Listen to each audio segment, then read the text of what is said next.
जब समस्याओं की वजह समझ लेंगे तो उनका समाधान आसान हो जाएगा। एक दिन सुबह भगवान गौतम बुद्ध के सभी शिष्य प्रवचन सुनने के लिए एक साथ बैठे हुए थे। कुछ देर बाद बुद्ध अपने साथ एक रस्सी लेकर आए। तथागत के हाथ में रस्सी देखकर सभी शिष्यों को हैरानी हुई और उन्होंने रस्सी में एक के बाद एक 3 गांठ बांध दी। इसके बाद उन्होंने शिष्यों से पूछा कि क्या ये वही रस्सी है जो गांठ बांधने से पहले थी? इस प्रश्न के जवाब में एक शिष्य ने कहा कि तथागत, इसका उत्तर थोड़ा मुश्किल है। ये हमारे देखने के तरीके पर निर्भर करता है। एक तरह से तो रस्सी वही है जिसमें कोई बदलाव नहीं है। एक अन्य शिष्य ने कहा कि अब इसमें 3 गांठें लगी हुई हैं जो कि पहले रस्सी में नहीं थी। इसे बदला हुआ भी कह सकते हैं। कुछ शिष्यों ने कहा कि वास्तव में मूल रूप से रस्सी वही है, लेकिन बदली हुई दिखाई दे रही है, लेकिन इसका मूल स्वरूप बदला नहीं है।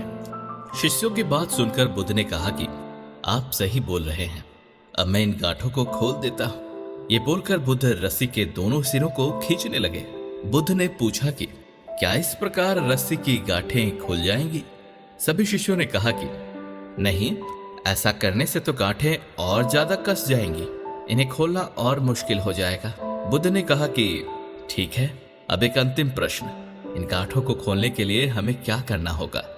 शिष्यों ने कहा कि हमें इन गांठों को ध्यान से देखना होगा, जिससे हम जान सके कि इन्हें कैसे लगाया गया है। इसके बाद हम गांठें आसानी से खोल सकते हैं। बुद्ध इस जवाब से संतुष्ट हो गए और उन्होंने कहा कि यह सही बात है।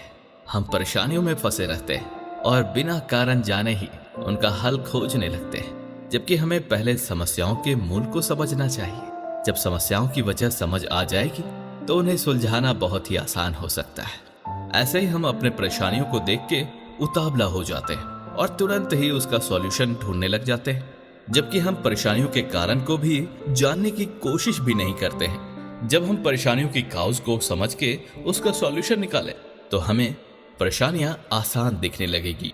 हर परेशानियों के पीछे एक सॉल्यूशन एंड डीप रिलेशन छिपा रहता है। बस उसे समझने की और उससे जानने की धैर्य चाहिए होती है।